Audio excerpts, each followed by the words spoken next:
Om Jnana Timirandhasya Yananjana Shalakaya Chakshurunmilitam Yena Tasmai Shri Gurave Namaha Shri Chaitanya Manobhishtam Sthapitam Yena Bhutale Swayam Rupa Kadamahyam Dadati Svapadantikam.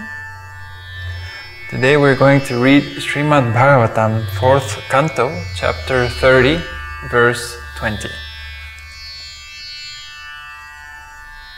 Nadyavadhridaye yajño brahmaitad brahmavadibhi namuhyanti na shochanti na hrisyanti yato gata. Word by word translation. Navyavat, ever increasingly fresh. Hridaye, in the heart. Yat, as. Jnaha, the supreme knower, Paramatma. Brahma, Brahman. Etat, this. Brahmavadibhihi, by the advocates of the absolute truth. Na, never.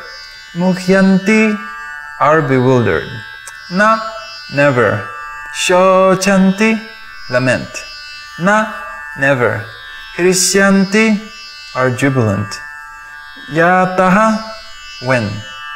Gataha, have attained. Translation. Always engaging in the activities of devotional service, devotees feel ever increasingly fresh and new in all their activities.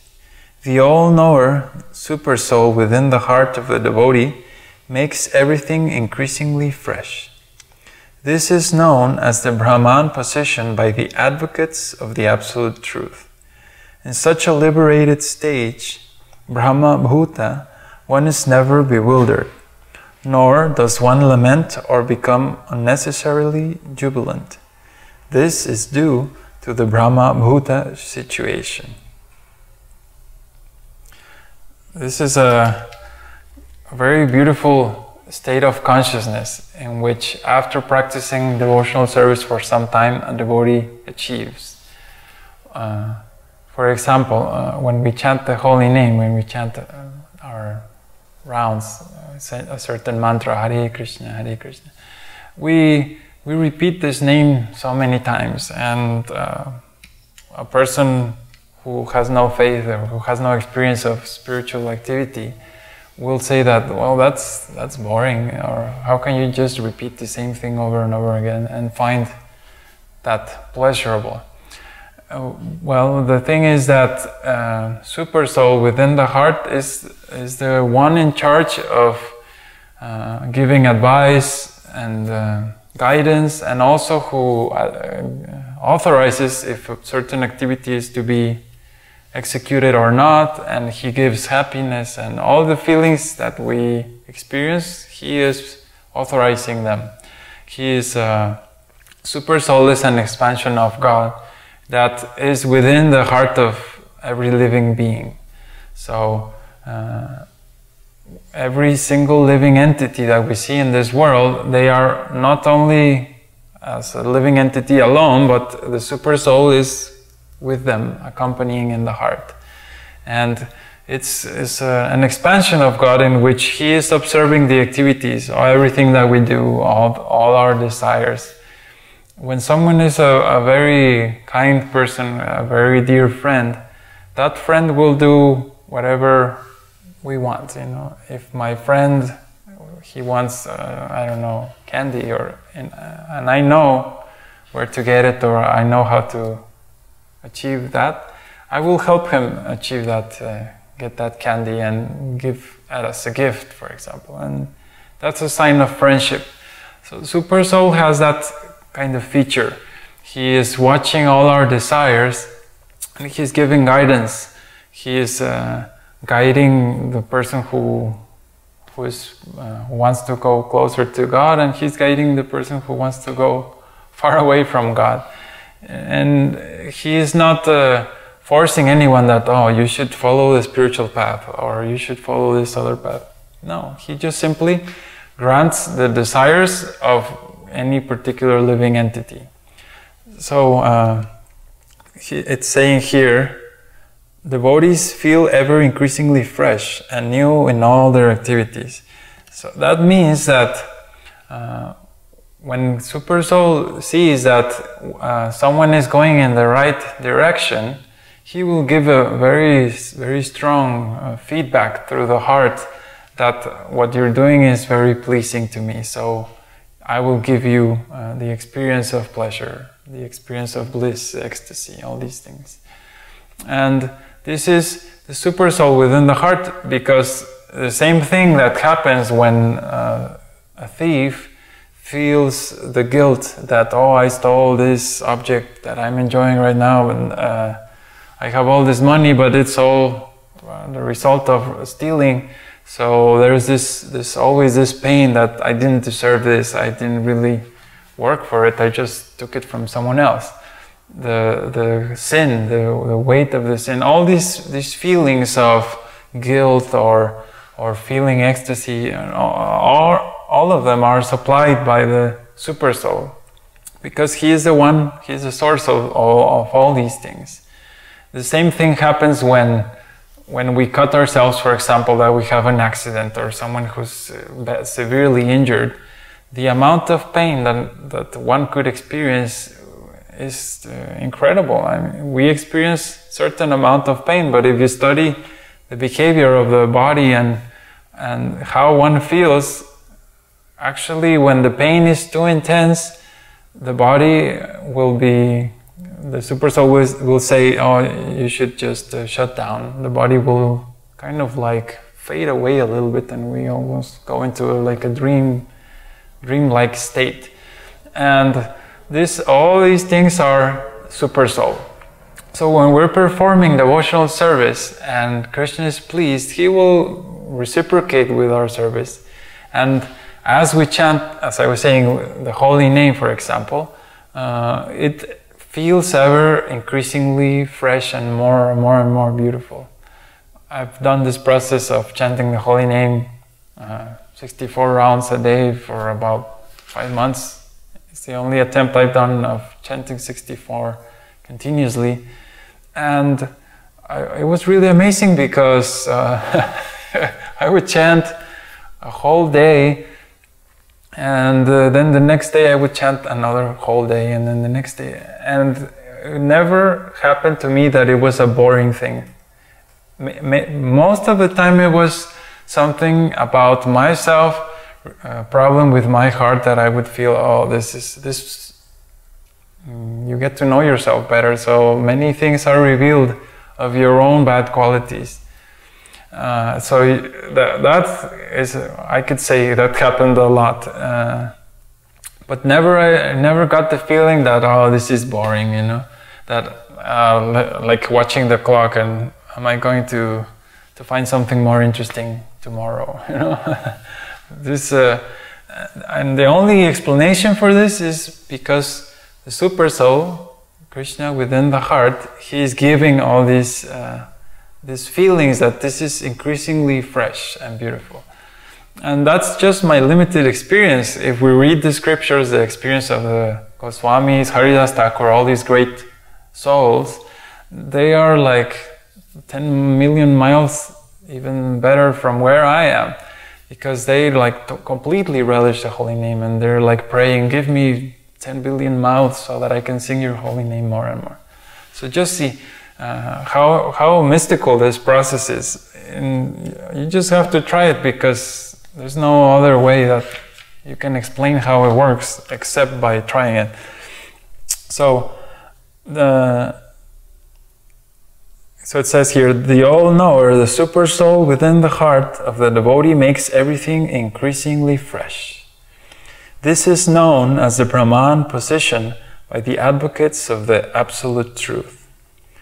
In such a liberated stage, Brahma Bhuta, one is never bewildered. So this is very important to understand. We all of us, we have the company of super soul within our heart. We can't say, no, you don't have super soul. Everyone, all of us, the dog, the elephant, everyone. So why is it that some persons, even though they have super soul, why do they suffer? Why do they do so many material activities? And why do they have to experience all the pain of life and struggle and just do all these things, you know?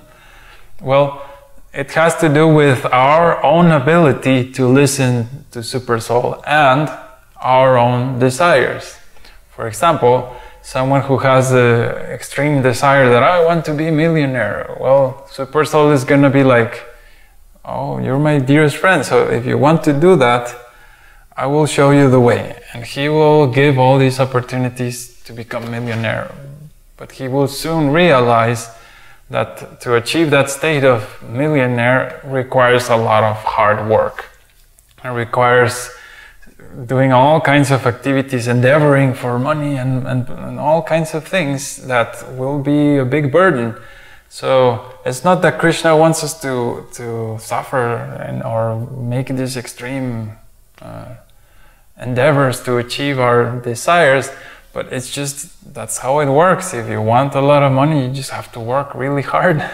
so it's really, the super soul is guiding everyone. And if we were situated in this Brahma Bhuta stage, this liberated stage, we would have a very different experience of the world. We just recently were talking about this devotee who was trying to say, without a guru, you can chant the holy name forever and you will never make spiritual progress. So all these statements are not, well, they're offensive because the holy name is fully transcendental. So when I read that message, that comment, it was very clear that there's a problem with this. This is not a general message to the public given by Srila Prabhupada. This, of course, is the super soul within the heart was telling, no, this is a problem. And when one is experiencing this Brahma Bhuta stage, it says here, one is never bewildered. So that's the difference. The elephant and the cat and the neighbor, they all have the company of super soul.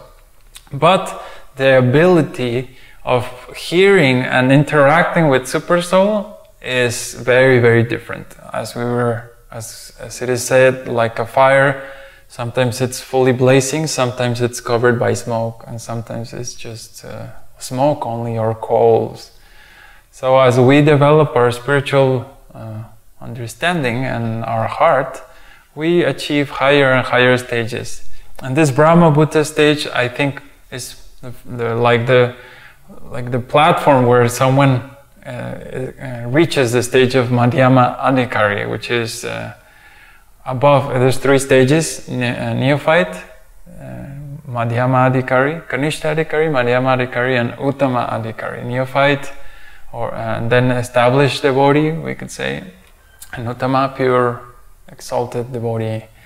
So Madhyama Adhikari means this Brahma Bhuta stage. And in this stage, as it says in the end, nor does one lament or become unnecessarily jubilant. And we see this all the time, that people go up and down according to the weather or according to the bodily situation and all these things.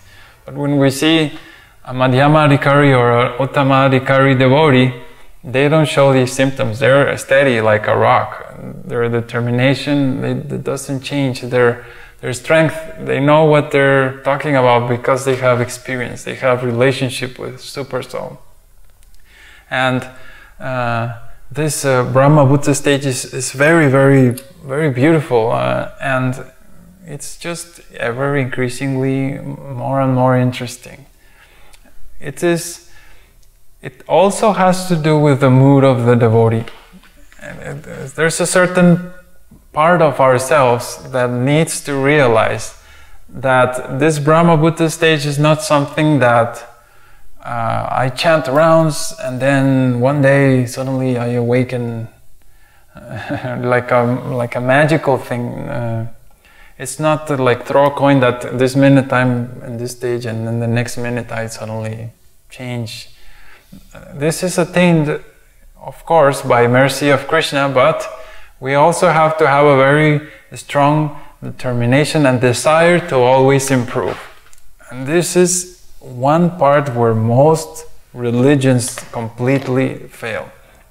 That I've seen, I went yesterday to a presentation of a devotee who was giving a lecture, and it was quite sad because the mood was that of religion. Like I almost felt like I was going to the Catholic Church, and there was this mood of, oh, now I'm vegetarian and now I'm more or less reading some books of spiritual knowledge, so now I am safe, you know, I am like I am a devotee already, so there's no need to improve or learn anything new. And now I just teach and that's all that I do. And that mood of thinking that, oh, I made it or I'm fine or like that is not going to help very much. This Brahma Bhuta stage requires one to self-improve a lot, and one has to do that for quite an amount of time. It's more of one has to be in that state of mind in which I'm always improving, and then I can experience this stage that spiritual life is always increasingly beautiful. Because I can't expect that if I do all my activities in the same kind of quality every day, it's gonna be increasingly beautiful. I have to put the best of myself, and then Krishna puts the best of himself as a super soul, and then you have a really, really wonderful experience. But again, it's not magical thinking that I reach this stage and then that's it. No. In music, for example, there is a very important element of speed, that if I cannot perform with my instrument at a certain speed that's fast enough, the audience, the listener is like, well, okay, it sounds good and everything, but there's a very important element in which the speed has a very strong impact in the listener, that wow, it creates this astonishment. So without making the effort to improve one's speed and then think, well, I play very well, so I don't need to play fast, or I don't need to improve my speed, then one gets stuck. It's the same with any kind of art. One always has to push the limits and try to dig deeper and make the art more beautiful. And this is the same with devotional service. We always try to improve it, to make it better, to make it sweeter, to make it more pure. And Krishna will respond, and increasingly beautiful. And of course, the best example of all this is chanting the holy name. If you chant constantly, not just for 1 hour and like that, but you chant all day for several days or weeks and like that, this verse you will realize it very quickly, because you can easily experience this process of chanting. One has to have a lot of desire to be able to do that, but it's possible, and it's very blissful, unique experience. So if you have any questions or comments, please visit our website, thevedikway.org. We have a forum there. And see you soon. Hare Krishna.